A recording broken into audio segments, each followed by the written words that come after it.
Hey guys, OJ Albina here, bringing you guys my APA Season 6 Week 4 team builder against my Kyle A and his Miami Donphans. I almost said against Miami Donphans. Oops. I'm sure you know who Kyle is if you're here checking out my stuff, but if for some reason you don't know Kyle and you know me, be sure to go check him out. One of the most energetic and enthusiastic draft creators out there. So if you want, that bubbly, high-octane content, definitely go check him out. Actually, quick little side note that I usually, I usually don't go off on these tires and stuff like that. But actually, about a year back, when I was really first starting to get into, uploading mods content and stuff like that, I remember Kyle posted something on Twitter saying like, "Hey, smaller draft league creators, link me your stuff, give me something to watch." And I remember I linked him my one of my season 1 academy games. I think it was my first game against Aaron. And I said, and if you have any like constructive criticism or anything I could work on, please let me know. And he actually jumped into a Discord call with me and told me some things I could work on, some things he liked about, my content that I was making at the time. So I was always really appreciative of that. I thought that was really, really cool for him to, take the time out of his day to help someone like me really, help find their footing in what kind of content I want to create. He was the one who told me, maybe we should do these separate team builder videos and stuff like that, because my videos were dragging on. I remember that being the big thing. And I've definitely done so ever since. So definitely huge shout outs to that. I don't know if he even remembers that, but I thought it was pretty cool. But nonetheless, let's jump into matchup. This is a team builder, and we're here to show the team that hopefully will be able to take a win versus Kyle. So you can see the matchup somewhat on the screen below, but our team, if you did forget, consists of, as a whole, I'm sorry, my prep doc isn't loading, Keldeo, Sylveon, Necrozma, Darmanitan, Delmise, Rhyperior, Boltund, Golisopod, Kling Clang, Skuntank, and Gigantamax Duraludon. While Kyle's team consists of, as you can see right below you, Jirachi, Incineroar, Rotom-Wash, Silvally, Noivern, Runerigus. What do you call it? What is that Pokemon's called? Name? Oh my gosh. Eldegoss, I think. Yeah. Hitmontop, Quillfish, Clefairy, and Gigantamax Melmetal. So a very terrifying team. Shows why Kyle's doing as well as he is thus far. His team is absolutely nuts. I'm not looking forward to it. It's a very tough matchup for me in particular. I believe he has a lot of great checks to my offense, and in particular defensively, what I'm most scared of is definitely going to be that Gigantamax Melmetal. I just don't switch into that thing in its coverage, man. And with the Gigantamax, even without holding an item, that thing is so hard to kill. It is so ridiculously bulky. It is insane. But I think we have a team pretty well crafted to put a lot of pressure on Kyle. Maybe have him give us one of those really annoying defensive pivots, like that triple intimidate annoying core that he has. I don't think they'll come versus me. But maybe be able to snag one from those guys and, go from there. But as you can see, first one on our screen is probably going to be our primary win con this week, is going to be our Necrozma, rocking out with the Colbert Berry Prism Armor ability, Psychic Earth Power, Calm Mind, and Morning Sun. We're going with a pretty offensive Calm Mind set. EVs are going to pop up on your screen right now. We are rocking out with 84 HP, 4 defense, 228 special attack, 4 for def, and 188 speed. What these EVs allow us to do, the special attack with the Modest Nature allows us to 2-hit KO, max HP, Gigantamax Melmetal. Like, when is Gigantamaxed up? At +1. We have enough speed for an offensive Incineroar, and then we threw the rest into HP. Very, very offensive Calm Mind spread, despite us, obviously having removal and options like that. But I figured it would be worth it. I want to outspeed a lot of his, bulkish stuff that could outspeed us. If it was running max speed, like stuff like Rachi and Rotom that could potentially outspeed us, but might not want to be, just because we are, just because they want to run a little bit bulkier and stuff like that. We're running Psychic over Photon guys this week because I expect this thing to be coming in and out a lot, and I expect it to be clicking the Psychic button a lot. And I don't want to run out of PP. Earth Power just gives me great neutral coverage versus a team that doesn't want everything that doesn't want to take a Psychic move, namely the Jirachi, the Incineroar, and the Melmetal. Psychic hits everything else really, really hard in his team, honestly. So I think Necro is super solid this week, and we're going to try and work towards an endgame where Necro can actually pull the dub, hopefully. Next up, we have our Keldeo rocking out with the choice specs, Justified Ability, Surf, Aura Sphere, Icy Wind, and Secret Sword. EVs that we're rocking out with on Keldeo this week are 60 HP, max special attack, and 196 speed with the Timid Nature. Now, it's not as cool as other Keldeo spreads we've run in the past or anything like that, but it gets the job it needs to get done. Specs puts on so much pressure on Kyle's team. It's actually pretty nuts. Even stuff like Rotom doesn't want to come in and take a Spec Surf, and it definitely doesn't want to take a Specs Aura Sphere. And his only real Aura Spheres switch-ins include Noivern, which we do have the the Icy Wind 4 obviously sitting right there, and the Rodriguez, which definitely doesn't want to take a Surf. Eldegoss can pivot in on Surf, but it doesn't want to take a Secret Sword, especially if it's AV. It never wants to take a Secret Sword. The thing has like 60 HP, 90 defense, so if it's like a Spadef, Eldegoss doesn't want to take it. Goldfish gets super worn down. It just puts on a lot of pressure, which I think is really nice, and I wanted something that could pressure the Melmetal when it's Gigantamax. Maybe not Oko it, because I don't think there's anything on my team that can really Oko that thing when it's G-maxed up if it's bulky enough, but it puts on a lot of pressure. We'd obviously click Aura Sphere versus that thing just because its Spadef is a lot lower than its defense, but that's why we have both options just to potentially spam once we know, and I didn't think we really needed any other coverage. I thought potentially Focus Blast might be the move. Didn't really feel the need to. Then Scald and Hydro Pump both crossed my mind, but I figured I'd be clicking Surf most of the time. Anyways, maybe it'll come bite me in the butt, but I think Double Fighting Staff will be okay this week. But yeah, that's going to be Keldeo. Mainly serves as a nice breaker this game. It outspeeds a lot and it does a lot of damage. Next up, we have our Rhyperior rocking out with the leftovers. Solid Rock ability, Stealth Rock, Swords Dance, Earthquake, and Rock Blast. EVs we're rocking out with this week are 180 HP, 116 attack, Force defense, 28 Spadef, and 180 speed with a Jelly Nature. We are a very, very fast Rhyperior. That speed on Rhyperior is actually for no speed Hitmontop, which I think can be pretty big, especially with our Swords Dance and stuff like that. It also covers no speed Incineroar and a few, and I think outspeeding that thing would be phenomenal for us if we can.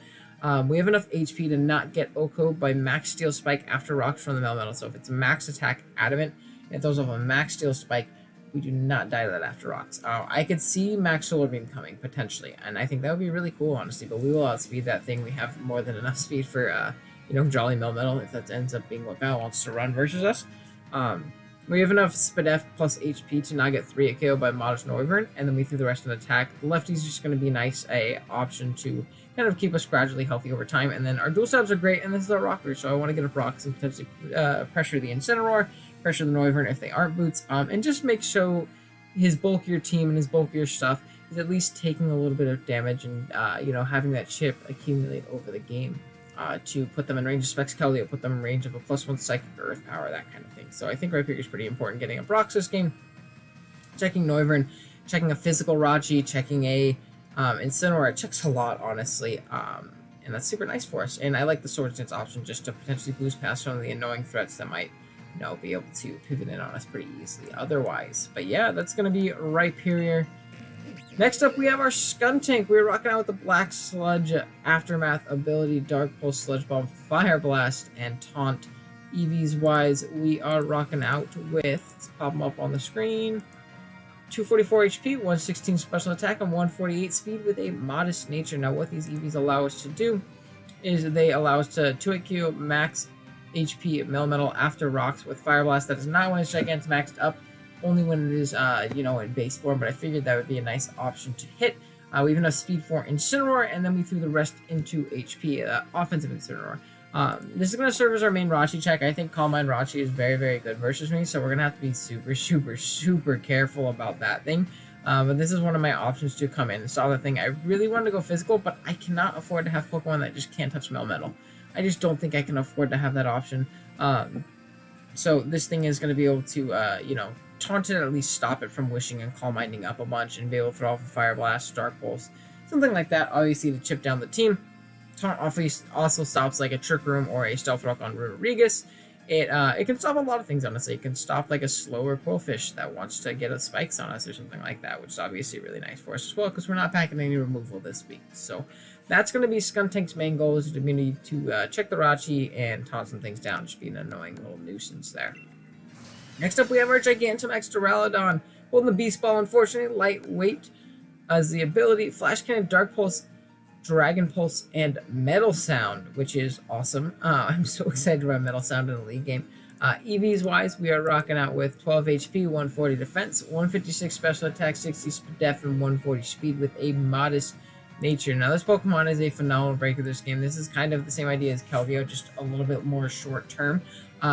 This Pokemon does really well. It puts a lot of pressure on my opponent, and if I can come in, throw a big Metal Sound off, lower something Spadef by 2, Gigantamax up, and then kind of lay down the hurt. There's not much that just switches into this thing. It goes pretty nuts, honestly. EVs wise, we have enough speed from max speed and Incineroar. We have the special attack, our special attack Oko's Spadef Rachi at -2. So say max Rachi comes in. We hit it with a metal sound, we Gigantamax up, we fell from max darkness. Guaranteed dead, which is obviously really nice because then it can't T-Wave us, then it can't start passing wishes, it can't, wish protect or wish sub, our Dynamax away and stuff like that. So I think the metal sound's going to come pretty clutch there. We didn't need a fourth coverage move, and we have Rock Sun right here, so it's kind of like the main idea with metal sound. It may not go crazy in this game, but I think it'll be a nice way to catch our opponent off guard. Our Spadef, plus the little HP that we have, allows us to move a Specs Draco after rocks from Noivern, and then we put the rest of it into defense just to take those physical hits a little bit better. The reason there's not a lot of HP and there's a lot in the defenses and stuff like that is because our HP is going to be doubling when we Gigantamax up. So when we want to take those hits from our maxed up, we obviously want them in our other stats because our HP is going to be so much higher, and it just really helps with a lot of calcs and stuff like that. But yeah, that's going to be Duraludon. Again, I think it's really good as a breaker this game. Even stuff like Melmetal doesn't appreciate coming in, taking a Metal Sound, then taking a Max Darkness, especially if it's already Gigantamaxed up itself. And if we can get it down to -3, I think we actually 1v1 that thing, because we guaranteed take like a Max Fighting or a Max Ground for that thing, like 100% of the time. So that's obviously super clean for us. And yeah, that's going to be Duraludon. And then our last member of the team we have is going to be our Sylveon, rocking out with the leftovers, Pixelate ability, his Hyper Voice, Mystical Fire. I almost said Hystical Fire. Mystical Fire, Wish, and Baton Pass. We were running a kind of different set opposed to the first 3 weeks where we ran Hyper Voice, Mystical Fire, Wish, Teched.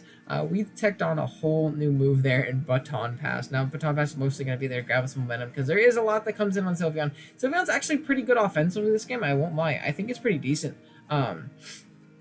It checks a lot on my opponent's team, and it those are some pretty big hits. The only issue is we let in things like Melmetal, we let in things like Rachi. That can be really big problems versus us. So I figured having Baton Pass as an option would be really nice just to get that momentum, or even just that slow Baton Pass out with the Wish. Obviously, being